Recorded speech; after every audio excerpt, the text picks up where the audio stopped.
Prehistoric Stepney, written and told by Kiefer Adams, inspired by the book Thomas-Saurus Rex. Stepney the Bluebell Engine was hoping for another visit to the island of Sodor.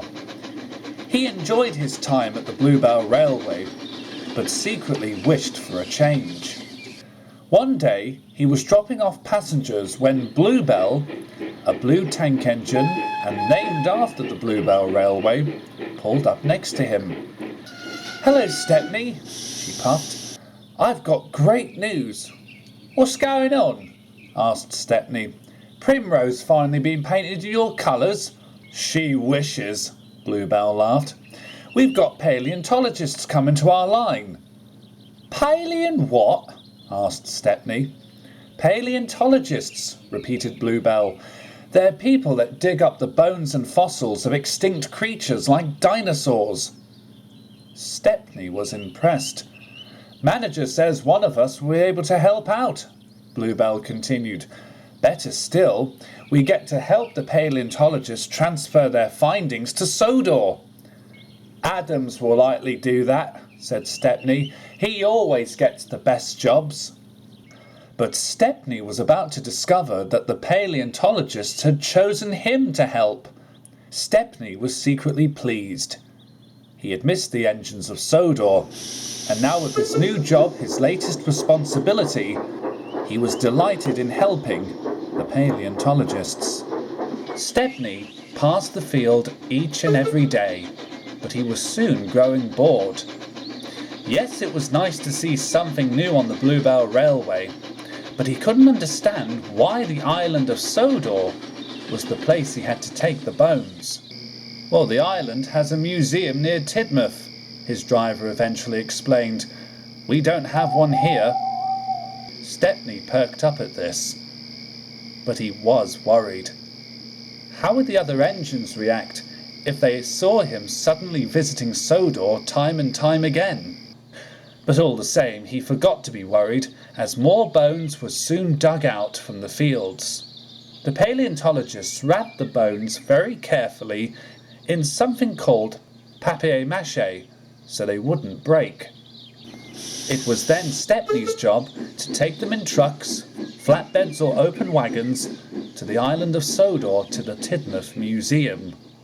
At first, the Fat Controller's engines were quite pleased to see Stepney again. But their faces fell when it was discovered he didn't have time to talk to them. Then one day, Duck noticed Stepney arrive with a plank wagon. There were bones inside for the museum, but Stepney didn't want Duck to notice. "Hello, Stepney," Duck whistled. "What's all this then?" Stepney looked worried. Nothing," he said timidly. "Why have you been back and forth these last few days?" asked Duck. Enthusiasts?" Stepney spluttered quickly. "That's funny. I haven't seen you with coaches yet." I was just about to collect them," replied Stepney. And before Duck could ask him anything else, Stepney took off. Duck was surprised. "Something odd's going on here," he pondered to himself. The feeling was mutual with the other engines. Time went by, and Stepney made more visits to the island of Sodor.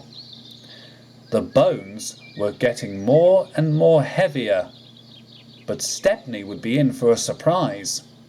The biggest bone he had to deliver was the vertebra, neck and skull of what appeared to be a carnivorous dinosaur. It was too delicate to remove from the rock, so it was arranged to be loaded on Stepney's flatbed. "This is so great!" Stepney beamed happily. But he began to worry again. There was no way he could cover this up. But Stepney had a plan. He knew a more scenic route to the Tidmouth Museum, and it passed through a beautiful meadow of flowers and trees. Stepney felt much better and arrived in good time. While he was on Sodor, he volunteered to take some trucks back to the Bluebell Railway, which he promised to return in the morning. Stepney returned to the Bluebell Railway in good time. Shunting in the yard was Captain Baxter. He was one of the toughest and strictest of the engines. When he saw Stepney, he stared. "And what do you think you're doing?" he demanded. "I bought his trucks from Sodor," replied Stepney. "I'm going to take them back in the morning."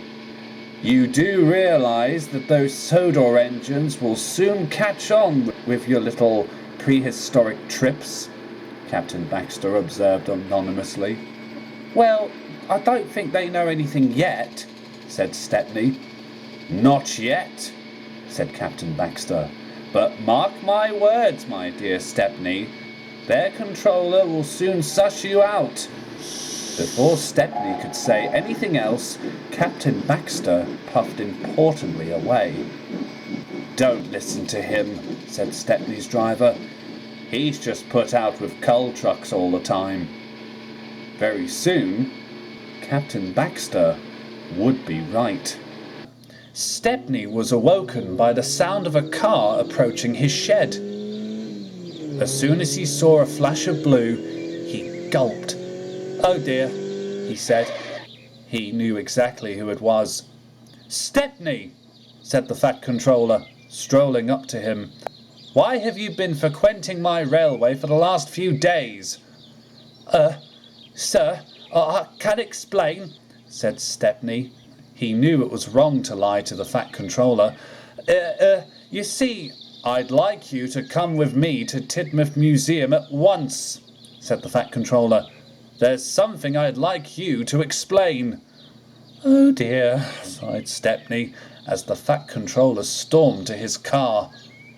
"Don't worry, old boy," whispered his driver. "It'll be all right." "I hope so," said Stepney with a quivering tone. He set off immediately for the Tidmouth Museum. But when Stepney arrived, he was surprised to find James, Thomas and Henry in attendance. He looked at them worriedly. "I'm in trouble, aren't I?" said Stepney. "I'm not so sure," said James. "Have you seen your masterpiece?"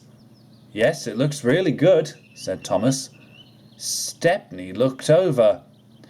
It was his dinosaur, but now it had been constructed to show the full skeleton body. The Fat Controller soon arrived afterwards. "I must admit, Stepney, you caught us all by surprise with your many visits," he said, "but I never thought you'd be an engine of paleontology." Stepney was so pleased he bubbled over. "So I'm not in trouble?" he asked. "Not at all," laughed Henry. "Just make your visits more public next time." "Of course," said Stepney, blushing a deep shade of red. "I declare Stepney's dinosaur a welcoming addition to the Tidmouth Museum," announced the Fat Controller. The engines all cheered. "What do we call it, though?" asked James. "Well, it's a Tyrannosaurus, isn't it?" replied Thomas. "Could we call it the Stepnosaurus Rex instead?" asked Henry. The engines all laughed, but no one laughed loudest of all than Stepney, the Bluebell Engine, who had made the railway proud all the same.